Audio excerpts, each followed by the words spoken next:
is not your job. Your job isn't to let me go over all the reasons that I did something and I'm sorry that I did it. That's not your job.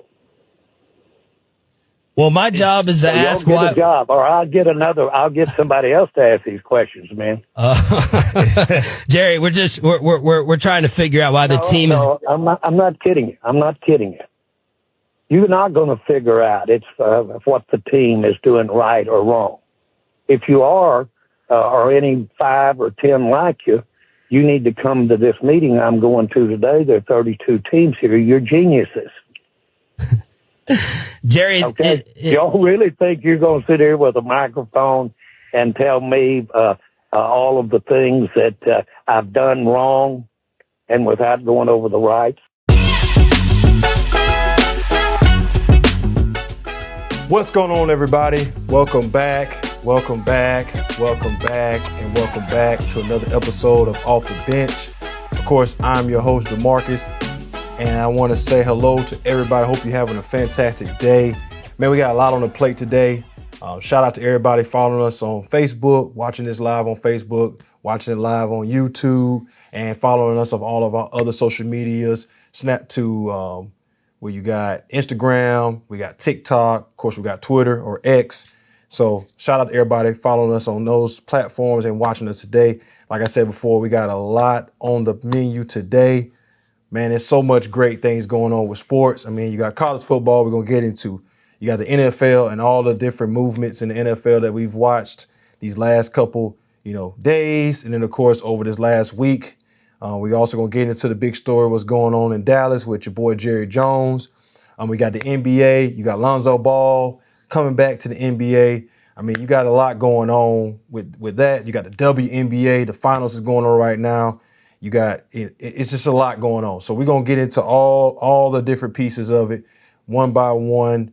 So y'all stay tuned for this episode. Once again, as always, we want to thank y'all. And before we do anything else, let's hit that like button, hit that subscribe button, hit the share button, comment down below. Let us know, how you feeling today. And once again, thank y'all for watching. So first thing first, we're going to get into the NFL.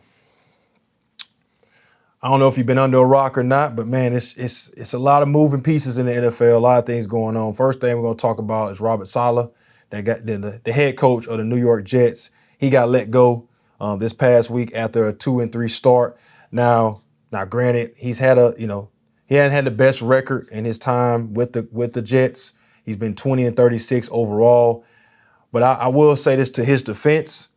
I mean, the man, he hasn't had a quarterback. The last 2 years, of course, Aaron Rodgers tearing his Achilles last year. And then this year, Aaron Rodgers coming back and he's kind of been in and out when it comes to training camp, when it comes to building that chemistry. And then, of course, when it comes to him and Aaron Rodgers get on the same page. And let's be honest, Aaron Rodgers hasn't played the very best that he could have, these in them first 5 games. So, but I mean, I wasn't really surprised by the firing because, I mean, we've seen this before in the NFL where, head coaches, they only have a short period of time to win. And, to see him, he's been given everything he had as a coach based off of what he has as a roster. I mean, he hasn't had the best roster, the last couple of years, of course, with the Zach Wilson experiment not going well. But I also want to point out to people that, hey, when you look at what Aaron Rodgers has done as a starter with the team versus what Zach was doing, it's the same thing. They're scoring the same amount of points and they're having the same amount of issues with, getting the ball to the receivers. I mean, you look at the games that they have lost.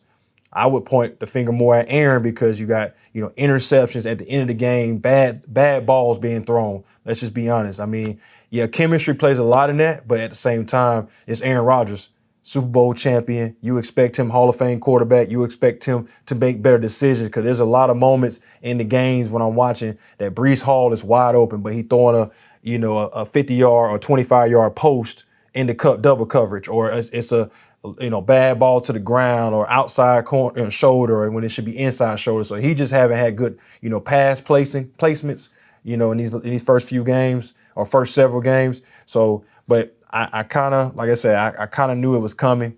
Robert Saleh hasn't really, had a good go at it in New York. I mean, but the defense has played fairly well, but just offensively, they've just been bad. They have. So, we'll have to see what happens. I mean, I know, they haven't hired or talked about hiring a new head coach. They kind of elevated other coaches in other positions.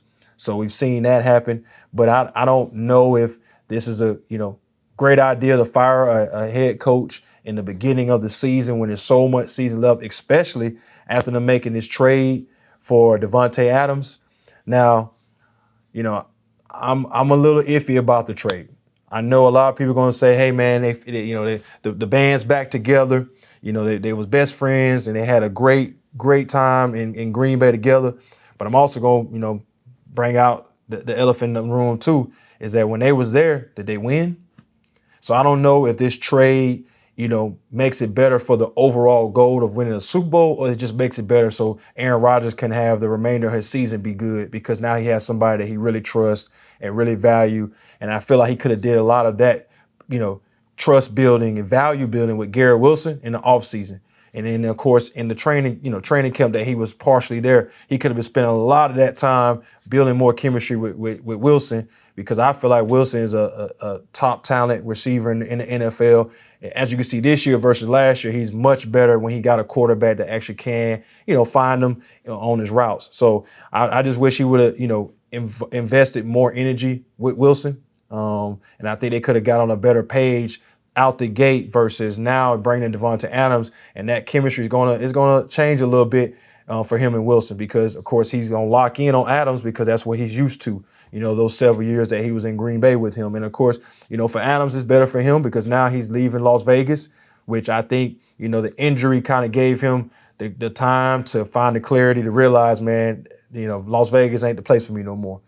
Similar to what Randy Moss went through when he went to the Raiders. Then he realized, I got to go find me somebody that can help me win a Super Bowl. And he went over to TB. Now, of course, they didn't win the Super Bowl, but it gave him an opportunity to play in the Super Bowl that Randy Moss probably wouldn't have gotten that opportunity if he wouldn't have went over to New England. So, but I don't know if that trade, puts them in the place to win a Super Bowl this year. But I would say it probably gives Aaron Rodgers the energy to go on next year and possibly a year after that. Because I know Woody Johnson, the owner of the New York Jets, he would love to have Aaron Rodgers there more than just this year. That's why he's kind of pushing all his chips in the middle of the table and say, "Hey, Aaron, you want your wide receiver? I got him. So now I need you to go out there and do what you're supposed to do." Because Aaron Rodgers need to play better, because he's not playing up to the caliber of what we're used to. Now, granted, he is 41 years old. So I'm not expecting him to go out there and become, what he was in Green Bay, but he should be playing a lot better than what he's playing. Offensive line got to block better. Of course, we know that. And then, of course, they need to implement more of a run game, because when you got Aaron Rodgers back there taking these hits like he's taking, it's not good for him when you're talking about the rest of the season. But hopefully we'll see a difference in the offense. I know Adams is planning on playing or projected to play this weekend coming off of his injury against the Steelers, which we're going to get into the Steelers in a little bit too, because there's a QB controversy starting to brew over there. It's a possibility Wilson might start over Fields, when I think Fields has been playing the very best he could given what they've been able to do with that offense. So we'll get into that. But back to the New York Jets. I just don't know, what to expect for the rest of the season. Will they play better? Absolutely. Offensively, they will. I think they will. Will they score more points? Hopefully they will, because Davante Adams, the last 3 years, he's led the NFL in receiving touchdowns with 22 touchdowns. So I think, he's definitely going to bring that dynamic wide receiver, that number one wide receiver, aspect to the offense. So now that should open things up for Wilson, open things up for Lazard, open things up for Breece Hall and Allen in the backfield. So that should take a lot of pressure off a lot of people. Now, granted, they have the roster, I think, now to be able to make a run, as long as they can offensively get it together and then defensively get some stops, because there's a lot of teams out there, like Baltimore, that they have their ups and downs with defense. The Bengals, ups and downs with defense. Cowboys, which we're gonna get into that here in a little bit. The Cowboys, they can't stop a cold, whether it's pass, run, screen. It doesn't matter. Anything you want to do against the Cowboys, that you can do it. They don't have no way of stopping you. So there's a lot of teams out there right now in these first several games leading into, almost halfway point of the season, that just can't stop anybody. So like I said, defense, I'm sure they'll be, ready to play now because they know, okay, Aaron got even more weapons now, so it should be a better Aaron Rodgers the rest of the season. So you should see the defense step up their game.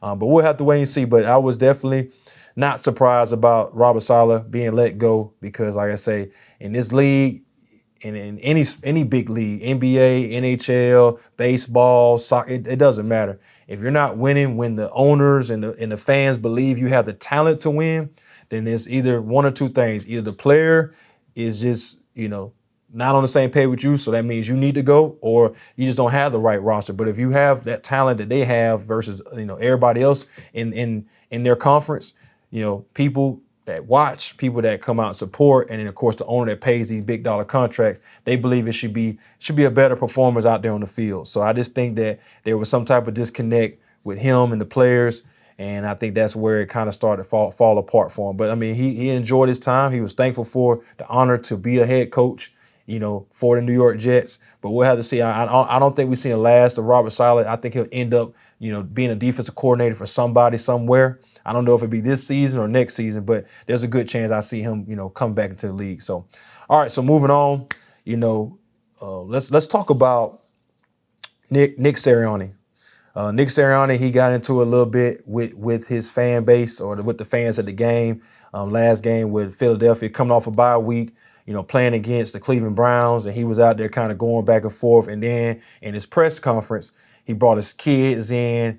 And let me just say this, nothing wrong with bringing your kids to the press conference so they can see kind of how it looks and how it feels to be up there with their father celebrating a win, which, let's be honest, and this is a little dig at my cousin because he's a huge Philadelphia fan. It wasn't a big win. I mean, you look at the Cleveland Browns, who's a failing team this year, which they just got rid of their number one wide receiver. We're going to get into that in a little bit. Just got rid of their number one receiver. So that's letting you know how they feel about the season. And then Deshaun Watson is a complete travesty, overpaid travesty right now. But when you look at the win that they got over Cleveland, which wasn't a very big win, especially coming off a bye week, and then to see Nick Sirianni doing what he did with the fans, I thought it was pretty low of him to come in, with his family and try to soften up the press conference from, being able to ask him about that whole incident and kind of put him on a hot seat, and see what's going on while you're doing that. Because to me, that was a coach that is just not in a good place right now. And he doesn't like, let's be honest. Nobody likes to get booed. Nobody likes to be heckled by the fans, but the fans are the reason why. We're the reason why. The watchers, the people in media, everybody that supports these different sports, we're the reason why these contracts are where they are. Why the money that's being made that allows for the people to get paid what they get paid. Because I'm always in support of players, coaches, anybody that's on that level that is performing and working their butt off to stay on that level and be a high performer every single year and do their thing, then they deserve that money. I mean, I think still, even the contracts that is given out a lot of times is still underpaid for what they provide to that team. But in his situation, going back and forth with the actual fans, I don't get it. That just looks like a coach to me that has lost control, lost a lot of control. And then, of course, I think it's going to, respect-wise, you look at, you're talking about a coach who's trying to, motivate other grown men and have a relationship with these other men on the team, players on the team. If I was a player on the team, I don't know how I would look at him right now, doing that. Then of course I know he's come out and had kind of a, Zoom call apology to the fans and say that he needs to, make better decisions. I think everybody, in the heated moment, sometimes they make the wrong decision. But in this situation, like it's just, to me, it was just not called for. I don't understand it. I didn't get it. Fans are going to be fans, and they deserve the right to have be upset, and they also deserve the right to cheer for you if you do what you're supposed to do. Now, granted, if Philadelphia came out there and just would have blew the Cleveland Browns out, then you wouldn't even had no heckling, no issues from the fans, because off of a bye week, you come in. Of course, you play against Cleveland Browns, who do have a top 10 defense, even though their offense can't score worth the lick. But they still do have a top 10 defense. So if you come out and you had A.J. Brown back, you had Smith back, of course you still got Barkley. I mean, if you come out and you just blow them out, then now the fans have something to really cheer about, because they're like, okay, now we look like a Super Bowl team. Because right now, Philadelphia, let's be honest, they don't look like a Super Bowl team. Now, or a Super Bowl team that's gonna make it even deep in the playoffs. So now, granted, it's still early in the season. I mean, Barkley's balling. We got to get Jalen Hurts. I don't know what they're doing with him offensively. They got to get him back on the same page. I know he got both his weapons back now, so hopefully that'll help him. And as long as they can stay healthy, I think the offense can pick up some ground and start moving the needle when it comes to putting points on the board. Because right now, to me, Washington Commanders, they're running away with that division. I mean, the Cowboys, you don't know what you're getting from them. Giants, I mean, without Neighbors, they're struggling. And then you got Philadelphia. I mean, it's just, I think right now Jaden Daniels is the king of that division right now in the NFC. So it's going to be interesting to see what happens from here, how the fans are going to respond to Nick and how the players are going to respond to Nick. Are they going to really get it together and start, looking like a team that we expect them to look like, because they have the roster to be a Super Bowl team or a Super Bowl contender too as well. So, but like I say, I didn't understand that whole thing at all, but we'll have to wait and see what happens moving forward. But that definitely don't need to happen again, because I mean, I get it, coaches, you get tired of people coming at you sideways, saying slick things to you. I understand that 1,000%, but we don't need to go back and forth with the actual fans. But I'm gonna kind of go on a side note here real quick. What do y'all think about? Y'all let me know, comment down below. And then, of course, everybody watching live, let me know, too, in the comment section. Y'all let me know what y'all think about Kendrick Lamar being the halftime Super Bowl performer for this year. He got selected to do the halftime show in this year's Super Bowl. So y'all let me know what y'all think about Kendrick Lamar. I'm a huge Kendrick Lamar fan, so I think him being a performer there is going to be pretty cool, because I think he's going to bring something different, to the halftime show. But y'all let me know what you think. All right, so let's get into these Cowboys, man. So, and this is, shout out to my boy Tim, because I know he's a huge Cowboys fan, and he's going to really appreciate this segment. So the Cowboys are coming off one of the worst losses in home losses in team history, 38-point drumming by the Detroit Lions. And then, of course, to put the icing, the strawberry, whatever you want to put on top of the cake, it was on Jerry Jones' birthday, his 87th birthday to be in fact. And man, it's pathetic, man. It's pathetic to see what's going on with the Cowboys. I mean, you got Dak, highest paid quarterback in the NFL, in NFL history, with $231 guaranteed money, $1 million more than what Deshaun is getting from Cleveland, which is highway robbery too as well at this point of the season. But to see what is going on with the Dallas Cowboys, man, then to watch Jerry Jones just pretty much bully, some reporters on the radio show. Now, granted, it is Jerry Jones' radio show, and these are people that he did hire, and I already knew that this was some type of radio show where it's, hey, just come pat me on the back, always say nothing but good things about me, always make me look good, because Jerry Jones don't like looking bad, and I don't think anybody like looking bad, especially when you have quote unquote America's team. And I think it's time now to stop calling them that, because they're not America's team. There's a lot of other teams. Kansas City can be America's team, because they actually, organization to players to what they putting out on the field is what you want to see. What Dallas is doing is tired and played out, man. And to continue to say that they some great team and they have some great roster, they don't. I mean, they got a quarterback and a wide receiver that, in my mind, they're good, but they just haven't shown elite, play, especially as a duo, which I'm gonna throw out there who I think is my top 5 best duos in the NFL, and y'all can, let me know if you disagree or you agree with it. But as of right now, I mean, when you look at, him and CeeDee Lamb, I would say if it's 10 opportunities in the game to get the ball to CeeDee and Dak to make the right throw, I would say probably 3 out of 10, they're on the same page.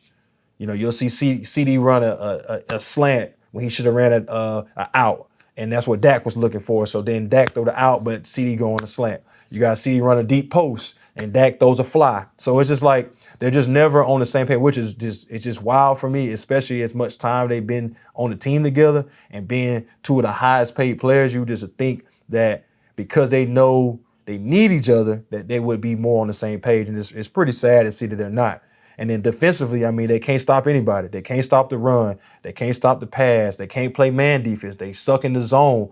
And then also, too, just to see the disrespect that the Detroit Lions, did y'all see the Detroit Lions were literally taking offensive linemen and putting them out wide and running routes and doing pitch plays to offensive linemen, even though some of them the calls got called back for holding or illegal formation. But the Detroit Lions was out there literally just like, hey, man, let's just do whatever. They can't stop us anyway. Do whatever we want. Let's see if it works.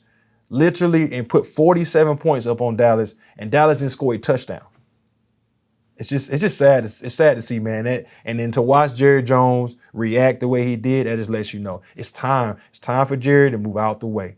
It's time for when Jerry Jones moves out the way, and I'm not talking about die or anything like that. I know he is an older guy, but when I'm talking when he removes himself from making all the important decisions when it comes to roster, when it comes to who gets paid, when it comes to anything else, you'll watch Dallas become better. Because right now they're not in a spot or a place to where we can even talk about them, doing anything in the playoffs, let alone winning a Super Bowl. So it's time to kill the ideal of them being America's team. They're not that team no more. They got some talent. Don't get me wrong, but it's not enough right now. And that 38-point loss and Jerry Jones' reaction lets you know just how much of a catastrophe that organization is right now. So sorry, Tim, man, but it is what it is, bro. Your team's it's not that good. So, but moving on and to watch, just what's going on around the NFL. So you got Derrick Henry. Derrick Henry's balling out. I want to throw this question out to y'all, and y'all let me know what you think. Because Derrick Henry, he reminded me of an NBA player with the way he plays, and of course with all of his athletic, attributes, his size, as a running back, and then his speed. Is Derrick Henry the LeBron James of the NFL? Because I know a lot of people have always said, what would LeBron James look like if he played football? And I know he probably wouldn't have played running back because he's so tall. He probably would have played more tight end or wide, or maybe play wide receiver. But like when we're talking about just the size of the player and then his athletic ability and then his speed that he plays with, I would say Derrick Henry definitely looks a lot like a LeBron James. And Derrick Henry is definitely, he's killing it right now with the Ravens. I know he's like, man, I'm glad I didn't go to Dallas, because if he would have went to Dallas, then Dallas would he'd be sitting over there in a bad spot. So going to Baltimore to play with Lamar Jackson, I think he has made the right decision for his career, and you're seeing the benefits of him being over there.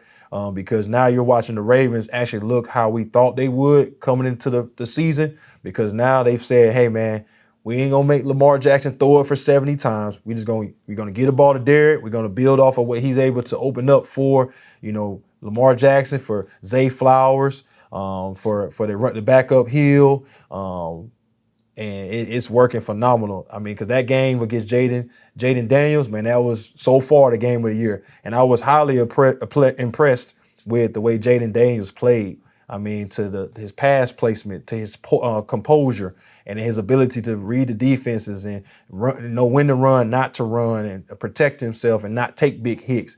Washington Commanders, man, they made a great pick by picking him, and they're gonna be good moving forward. Like I said, I know I believe they're gonna make the playoffs, but they definitely moving forward. They got themselves a franchise quarterback in him, and now if they can just add some more pieces, backfield running back. I know they got Robertson and everything, but if they can kind of add to their running back, and then of course offensive line, get that good, and then add a couple other pieces receiving wise, I think he's gonna really be able to make some noise with that team. But I mean, you see it when you got when you have a quarterback on your team, it does all the things right for the rest of the team. Because if you look at the landscape of the NFL, every team that's playing good, whether it's undefeated Kansas City, Minnesota, Vikings, look at the quarterback play. If the quarterback play is good, everybody's game elevates, because now everybody play with a little bit more passion, because they know now, hey, look, man, for one, we're not going to be on the field forever.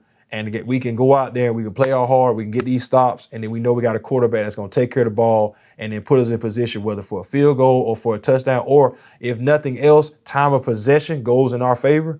And that way we don't have to worry about defending, all the field, but maybe we defend just a short period of field because now we know, hey, if we get a stop, they got to deal with our quarterback. And you look at the teams that are struggling, where they're struggling the most, the quarterback play. I mean, you look at the Cleveland Browns, quarterback play. Look at Miami Dolphins, got all these weapons, got great running backs, got great wide receivers, but they don't have a quarterback to get the ball to them. You look at the Patriots, bad quarterback play. You look at the Steelers, which the Steelers don't have bad quarterback play. They just don't have, that top 5 quarterback. Because I don't think if you bring Russell Wilson healthy, you bring him in and remove Justin Fields, the team don't play better. I don't think the team's going to score more. I think there's plays that Justin Fields can make right now in his career that Russell Wilson in his point in his career can't make those plays. Because there's a lot of moments against the Raiders here recently with Justin Fields when he made certain runs that I just don't think Russell Wilson has the athletic ability right now at his age and in his career to make those runs or those reads. And they don't need a quarterback that's going to be back there and try to just sit in the pocket and throw the ball. They need a quarterback like every other great team in the league, the Josh Allens, the Jaden Daniels, the Lamar Jacksons, the Jalen Hurts, the Pat Mahomes. Them boys can throw the ball from the pocket, but when it's time to get out and move, they can get out and move and make something happen. And you see it time and time again. Josh Allen will run to the sideline. Lamar Jackson will be running to the sideline and will throw the ball cross body 40 yards. And make a huge play. Or sometimes they will make mistakes too, but the ability's there. And when you bring Justin Fields into what they're doing, they got a winning record. Defense is playing lights out. No, they're not scoring a lot of points. No, he's not lighting it up with his QBR. I think his QBR is around about 55, 60, 56 right now. So his QBR isn't lighting it up, but what he's doing for that team, being able to run the ball when he needs to. And like I say, the throw, he's not turning the ball over, which is the best thing you can have for a young quarterback who's in the right situation finally. Now, also on the flip side, Caleb Williams is thriving with the Bears, but he also has weapons that Justin Fields didn't have. So that's why you see the difference, in his play. I mean, you see the same thing with Jaden Daniels. When you got actual pieces around these young guys and they're actually able to develop in this offense and have the right type of offense, they're going to thrive. And that's what Justin Fields has finally got with Pittsburgh. So I hope that, Mike Tomlin don't make that change. I hope he keeps Justin in. Let's keep going with what that movement is. And then, of course, if he just starts to stink it up and you lose maybe a game or two because of him stinking it up, which still don't put you out of the, playoff picture or a playoff position. If he starts sticking it up that bad, which he hasn't shown the trend to be doing that, then you can fall back on Russell. But I don't agree with because Russell's healthy now, let's take out this, the young kid that's playing great for us and go watch Russell Wilson try to play great for us. And then guess what? Then try to bring Justin back if it doesn't work. So I just think they need to stay with him. So we'll have to wait and see. But then also too, who do y'all think is the most dangerous team in the NFL right now? Who do y'all think is the most dangerous team? And it don't matter if, young quarterback, veteran quarterback, who do y'all think is the most dangerous team in the NFL right now? Y'all comment down below and let me know. And then another news too, you had Aiden Hutchinson. He had a nasty injury in that Dallas thumping, in which put him out for the season. He had a tibia and fibula fracture. So he's out for, 4 to 6 months, possibly longer than that. Depends on, how he recovers from surgery. But I know he'll come back, be bigger and better than ever, or better than ever. But I wonder, who should they go after to, replace his production and replace what he brings to that defensive line? I would probably say a player like Max Crosby, who comes to mind for me, because Max, he has that same type of motor like Hutchinson. Max has that same ability like Hutchinson. And also, too, I would love to see Max Crosby on a winning team. I mean, I know he's balling out with the Raiders and he loves playing for the Raiders, similar to how Devontae Adams, went there and was willing to bring that franchise back to where they, but the Raiders are just like the Cowboys. They got bad ownership and they got people that should be making, better decisions, not making good decisions on what they're doing with the roster. So I would love to see Max Crosby have an opportunity to play for a contender, like the Detroit Lions. I think Detroit Lions, they're the most balanced team in the NFL to me, with the ability to run the ball, and then of course ability to play defense, whether it's man coverage or his zone coverage, the ability to stop on the run. They just everybody they play against, and then you look at with the production of both the running backs, Montgomery, Gibbs, you got Williams, you got St. Brown, Laporta balling out as a tight end.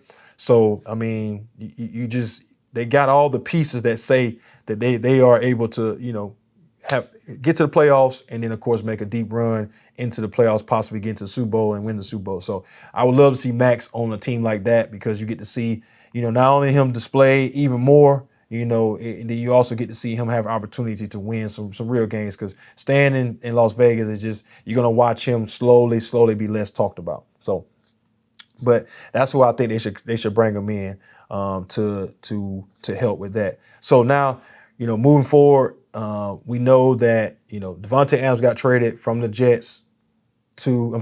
Raiders to the Jets, and then Amari Cooper, he got traded from the Cleveland Browns to the Buffalo Bills. So what do y'all think about that trade? Do you think that was a good trade for Buffalo to bring him in? I think so, to give Josh Allen another weapon. I think that's going to help him tremendous amount. Of course, now this trade from Cleveland, once again, is letting you know Cleveland understands the season is over. So it's time to move on and try to get some draft picks and try to rebuild in the draft, and then of course free agency. I would also I wish they would get rid of, not get rid of, I'll take that back.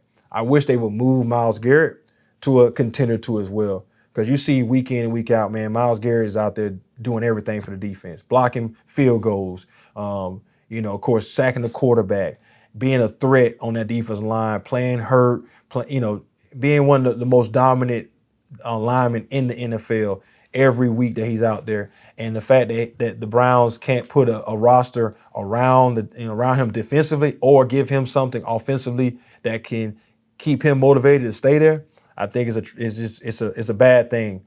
So I think Cleveland should trade him somewhere. Now I don't know if Detroit would, that would be a good place for him, but I think he need to get traded somewhere where he can be on a contender too as well, because he deserves that, being who he is and who he has been in the NFL.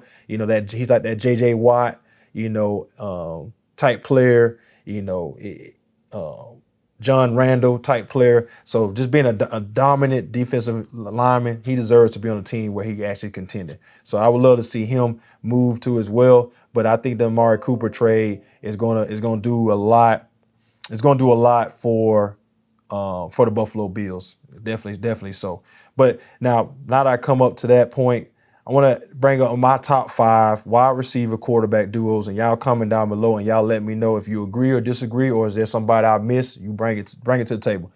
All right, so at number 5, I got Aaron Donald and Justin Jefferson from Minnesota Vikings. Okay, when you look at what Donald's doing with Minnesota, comeback player of the year. And then, of course, Jefferson is Jefferson. We already know who he is. At number 4, I got Lamar Jackson and Zay Flowers. Zay Flowers, lightning bolt wide receiver. And then, of course, Lamar Jackson, 2-time MVP. We know who he is. At number 3, I got Baker Mayfield and Mike Evans from the Tampa Bay Buccaneers. I think, Mike Evans is Mr. Reliable. One of the wide receivers that every week he's there. He's going to give you top tier production. And then Baker Mayfield, I think he's finally found a home, in Tampa, similar to how he was with the Rams. He found a roster and found a team that he can really be Baker and be the best that he can be. So I like Baker Mayfield and Mike Evans, number 3. Number 4, I got my boy Joe Burrow and Jamar Chase. I think they've shown everybody that, hey, we're one of the best duos in the NFL, and what they're doing early in this season is great too as well. And then number 1, I got C.J. Stroud and Nico Collins from the Texans. I think when you talk about just being on the same page, having the best chemistry, and then just whenever there's a big play or a big reception or something that needs to happen, Nico Collins does that for the Houston Texans. And I know he's hurt right now, but we'll have to see when he comes back how that works for the offense. But I think, when they're healthy, when he's healthy, I mean, there's no better duo in my picture right now, with C.J. Stroud. Now, we have to wait and see what happens with, can Aaron Rodgers and Devontae Adams bring that same type of chemistry to New York? We have to wait and see. So that's a possibility that they can get added to this list. And of course, you got Tua down there with Tyreek Hill, but Tua's out. So that's why, to me, they didn't make the list. And then you got Jaden Daniels, and I would say Terry McLaurin. I would probably give them put them in that category too as well, because they pretty good together. But that's my top 5. Y'all let me know what you think, as for who I missed, or do you agree or disagree with that? So, all right, man. So yeah, as you can see, man, there's a lot going on in the NFL. There's a lot going on in the NFL, but it just makes the season even more great to watch, and just makes you, can't wait until the next week, next game, the next big story that comes out. So now I want to transition to college football, because college football is in a great spot too as well. I mean, all the top tier teams struggling in certain games. And then, of course, you're seeing, other teams come out of nowhere and have an opportunity. And I think with this 12-team playoff, man, it's going to make it so interesting, to watch the rest of this season, and then see who's able to make it to that 12-team playoff, and then see who's going to actually make it to the finals and have a chance to win the championship. But definitely college football right now is going crazy. I was talking to one of my boys that I go to church with, and we were talking about, Deion, of course, because he's always in the headlines and what he's doing over in Colorado. But man, watching them play it's tough, man, because every week is up and down. Every week is up and down. And then, with Travis Hunter getting hurt, you watch Shedeur, he really struggled their last game, and without him on that field, defensively and offensively, man, they're in some trouble. So, and I just hate to see Shedeur struggle the way he does, because I think he's one of those top quarterbacks in college football right now. So, man, I would love to see him and Travis play in the playoffs, and then, of course, have a chance to play on a big stage when it comes to competing for a national championship. I don't see that happen this year, but we already know they're going to be top 5 picks in the NFL next year. So, but man, college football right now is booming. Love what I see right there. And I know this week we got some huge games coming up. You got Alabama and Tennessee. You got Georgia and Texas. You got my Hurricanes going against Louisville. You got Michigan playing this week, and they're going against Illinois. You got who else you got that's up there? You got Indiana, who's surprisingly undefeated. Army's undefeated. So I mean, it's some great teams and great games, great matchups coming up here soon this weekend too as well. So, y'all stay tuned, but we're going to get into more college football, on our next episode. I just want to kind of shed some light on what a great season they're, having so far through 7 weeks. So it's been great. Now, let me ask y'all another question when it comes to football players, or just athletes in general. Who do you think the best athletes are in the world?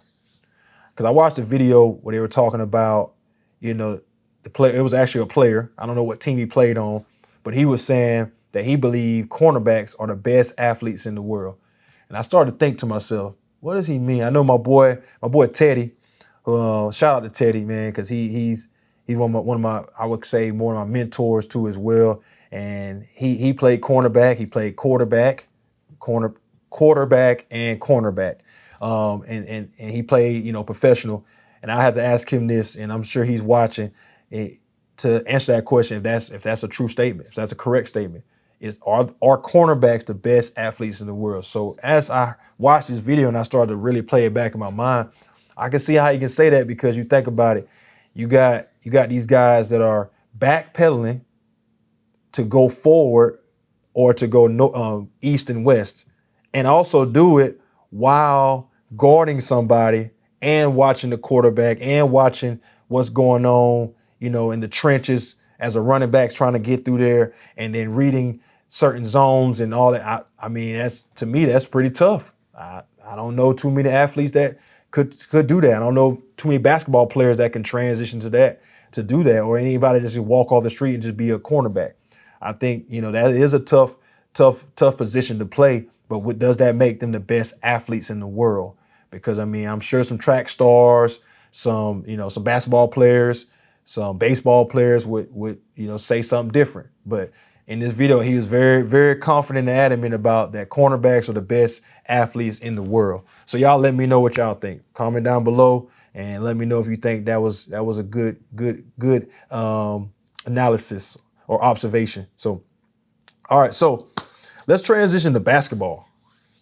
So we got the NBA coming up. I know preseason is going on right now. Shout out to Lonzo Ball. It's great to see him back on the floor. I know it's been a rough 2.5 years for him. I'm hoping he can stay healthy. That's all I want for him. Just stay healthy, because his brother LaMelo is balling out with the Hornets, and then Angelo, don't know what he's doing. I know from what I see on social media, he's trying to be a model or do something else. But man, Lonzo, I know he loves playing basketball. I know he really wants to be a intricate part of what Chicago is doing. So shout out to him. Love to see him in the preseason. Also, too, man, we got a glimpse of what's to come, seeing LeBron and his son Bronny play together, which I think, a lot of people tell me I'm crazy, but I think Bronny's going to play this year, and I think he's going to play a lot. I don't think he's going to do too much G League. I know there's some talks and rumblings about him doing G League play. I don't really see that happening. I think he's going to play with his dad, and like I said, I look forward to that regular season game when they're out there playing together, man, because, let's be honest, it's a beautiful thing to see LeBron and his son play together, because first person to ever do that in the NBA. So it's cool to see what can be watching in the preseason, looking forward to the regular season. And man, I'm just excited for basketball, man, because right now the WNBA's killing it. I don't know if y'all been watching it, but y'all been missing out on some great games, especially the playoffs and now in the finals. Because to see what Sabrina just did against the Minnesota Mystics, I mean, that was very Kobe-esque of what she did. I know a lot of people say probably Steph Curry with the step back, three from 40 feet. But man, she was a huge, fan of Kobe. And of course, I know her and Kobe Bryant, was very, very close. So that was very Black Mamba, mentality type of play that she did. So like, man, if you've been missing the WNBA, man, y'all need to really watch it, because the WNBA is in a great place. I mean, you look at, all the hype behind Caitlin Clark, but I want people to not forget about Sabrina. Sabrina is I think she got kind of, snubbed with I think she made the second team for all WNBA. I don't know about that. I know Caitlin Clark made first team, and I get it. She's a great shooter, don't get me wrong, great player, and what she's done for the WNBA and what she did in women's college basketball, she's brought a lot of eyes to the organization and to the league.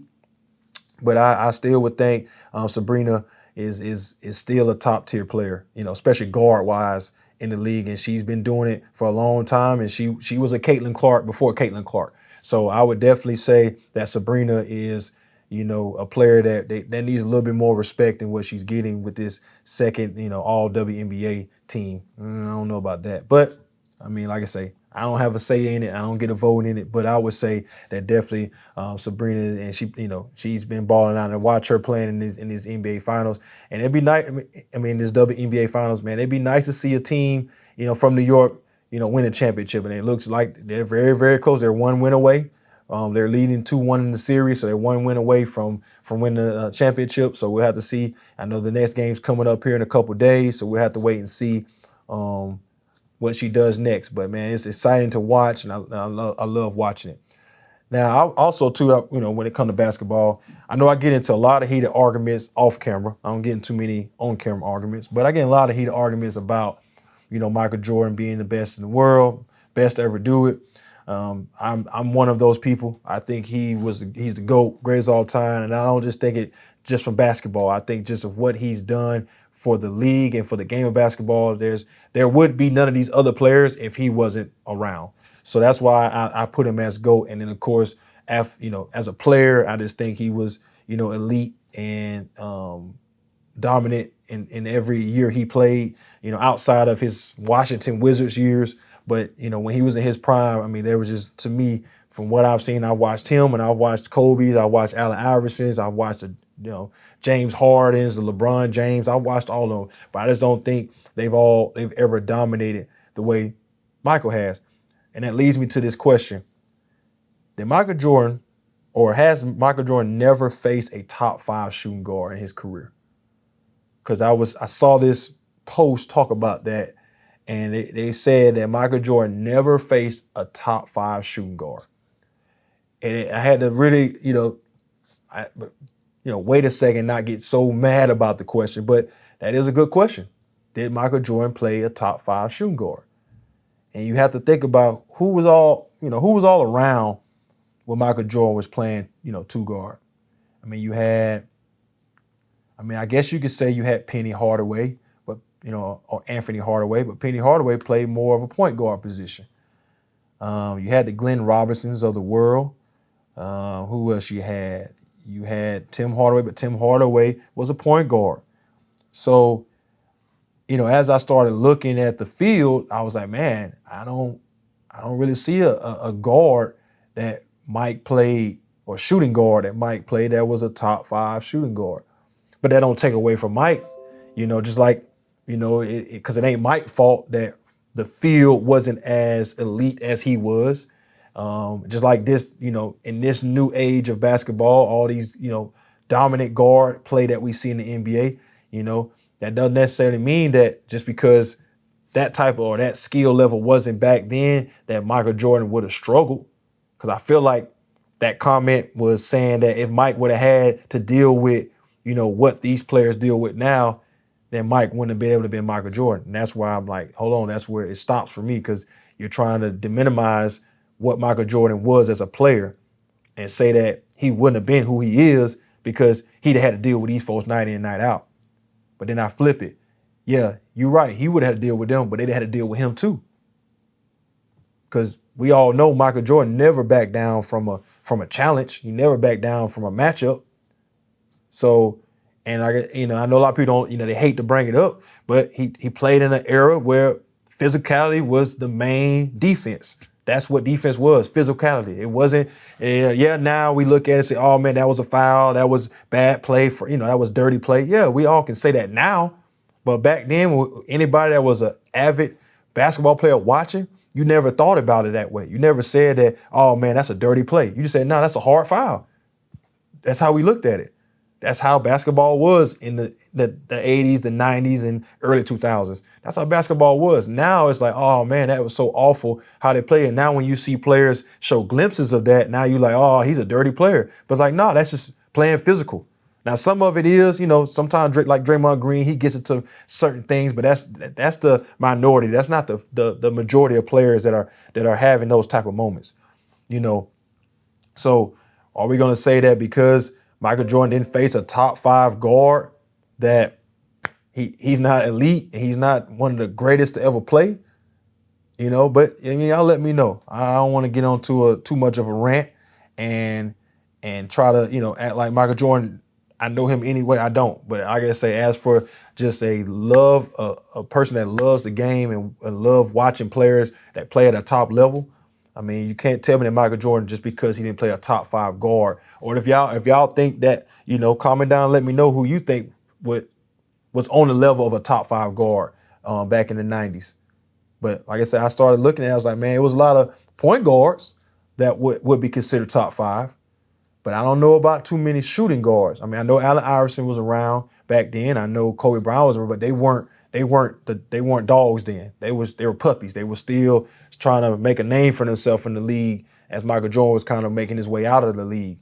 But like in his prime for Michael, like I say, yeah, it's hard to find some guys that were his level or who we might have thought was a little bit better than him. That just wasn't there. But that, like I say, that doesn't mean that in totality that Michael Jordan still is not one of the greatest players to ever play in this game, and probably number one in a lot of people's minds or on a lot of people's lists. But that was very interesting that I saw that comment, and I had to really take a step back and think about that and see if that was correct or kind of a jab at Michael and who he was to basketball, to the NBA, and to the world. Like I said, I just believe that Michael Jordan, because Magic Johnson and Larry Bird, they saved the NBA because the NBA was going down the toilet before they came, and that rivalry that was built between them two saved the NBA. But Michael Jordan took the game of basketball and the NBA to a global stage, to a whole nother level, to where players now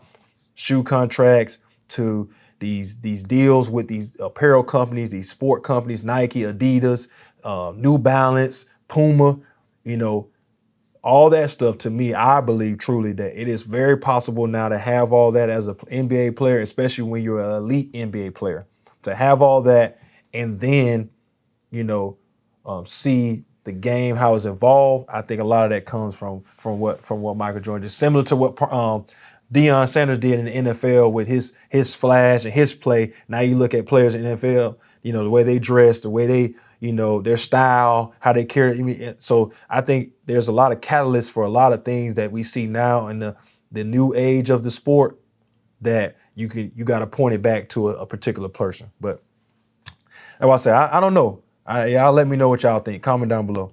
And then my last thing I want to go over with basketball. I know there was a trade that recently happened. You saw Karl-Anthony Towns get traded to the Knicks. And then, of course, you saw Julius Randle go to Minnesota. Now, after, you know, because I know previous videos and previous comments, I said that I like the Minnesota trade more than I like the Knicks trade, which I still feel that way. I think at the end of it, it will be a better trade for Minnesota. But I did like to see in the preseason game, I like to see the little bit of beef going on the floor. So you had DiVincenzo, you know, get into it with what's his name's dad, the point guard. Hold on, let me get it for y'all real quick. Let's see.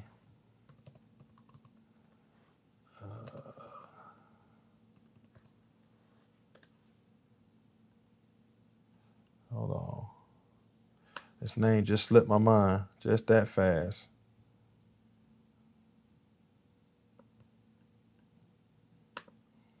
But yeah, I like to see Jalen Brunson. Yeah, there it is. So Jalen Brunson's dad is a coach on the staff for New York Knicks. I don't know what he does on the team, but he is a coach. And him and DiVincenzo got into it in this recent preseason game. So I was like, man, that's what I like to see. I love to see the trash talking between, because, you know, they got a relationship off the floor because Jalen Brunson went to school with DiVincenzo. And of course, you know, DiVincenzo played there last year. So it's just that nice little rivalry, that little beef that's going to make the regular season be even more exciting. But, you know, watching this preseason with Karl-Anthony Towns and with Jalen Brunson, you know, I like what they present as for the pick and roll, because you got a big that you can toss the ball back to knock down a three. But we've all seen Karl-Anthony Towns, you know, in the big moments. You know, you look at the playoffs last year and the year before that, you know, all that shooting, if it's not falling for him, he doesn't bring anything else to the floor. He doesn't bring anything. He's not going to dominate on the boards. He's not going to be a defender that's going to be blocking shots a ton. And of course, defensively, he doesn't really stop the other player on the other side, especially somebody that's of his level or higher. So, like I say, on paper, it looks good. I mean, you got Miles. Who you got? You got Mikal Bridges. You got Josh Hart. You got OG Anunoby. And then, of course, you got Carr. That's kind of the projected starting lineup. You got Jalen Brunson, Mikal Bridges, Josh Hart, OG, and then Cat. So, on paper, it looks great. And what they can do, I mean, you still got Jericho Sims to come off the bench. You still have Miles McBride to come off the bench. You still got, a hometown kid, Mitchell Robinson, coming. When I say hometown, I'm talking about Pensacola, Florida. And shout out to Pete Cola. But you got Mitchell Robinson coming off the bench. You got Cameron Payne as a backup guard too as well. So they have some nice pieces on that roster. But as for what they can do, can they dethrone Boston? I don't think so. I think Philly, even though PG-13 just had a minor little injury in his last game, I don't think New York's better than Philly. Honestly, I think they'll struggle against Miami, with Jimmy down there. So I don't know. We have to wait and see. But I'm not a huge fan of what can be, when it's time to show up. We've already seen Jalen Brunson ball in the playoffs. He did that last year. But Carl, you watched him shrink up and left Ant-Man by himself. So, and I understand that's probably why they made this trade. Not saying that Ant-Man wanted him out, but I'm saying they just wanted to bring some more weapons around Ant-Man, defenders. And I think Julius Randle, if he's healthy, he can bring some to that team to help them out.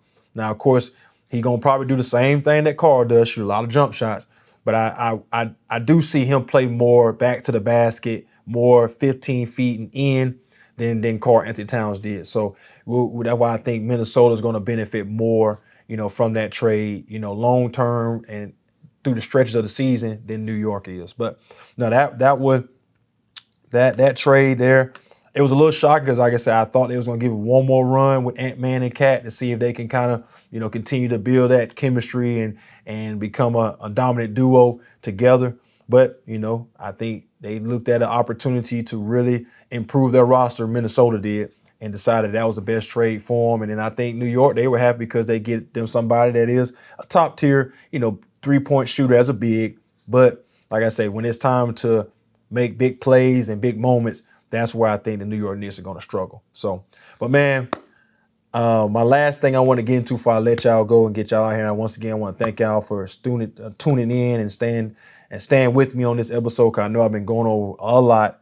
But that's why I try to make sure that the content that I bring y'all is good, some good conversation pieces, and of course, something that, like I said, you can comment down below, talk to me about, and then share it, out there in social media world.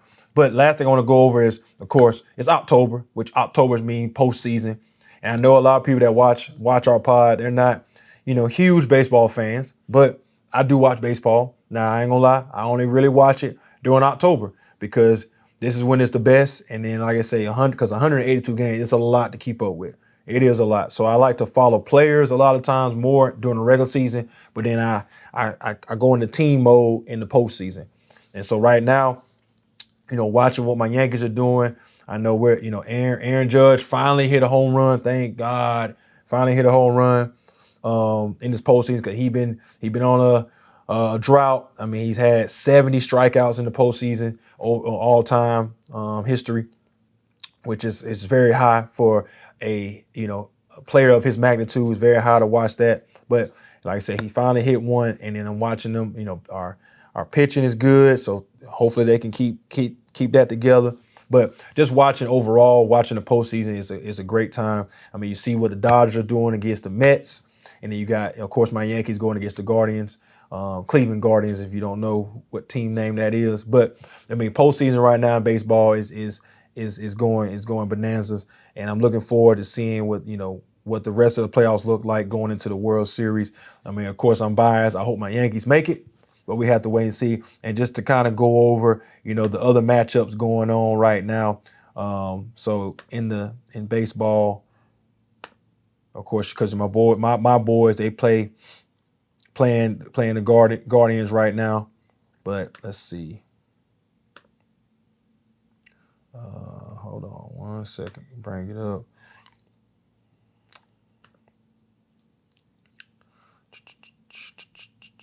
So, of course, like I said, the series we're in right now, I know I'm a little late to the game when it comes to baseball. All right, we're in the, you got the NLCS, which is National League, and then you got the ALCS, which is American League. And so, like I say, in the American League, you got my Yankees right now, 2-0 lead. We win this, we in the World Series. And then you got the Dodgers with a 2-1 lead against the Mets. Whoever wins that in the World Series. So I think, personally, like I said, I think my Yankees going to win it all, because I've been wanting and waiting, being patient, because we've been in this drought for a very, very long time now. Granted, we still have the most World Series championships in all of baseball at 27. But I know my boy LB, he's a huge Yankees fan like me, so I know he's excited to see what we're doing right now, hoping we can keep it going and go into the championship. But I think the Dodgers gonna beat the Mets. I think the Mets finally hit that wall.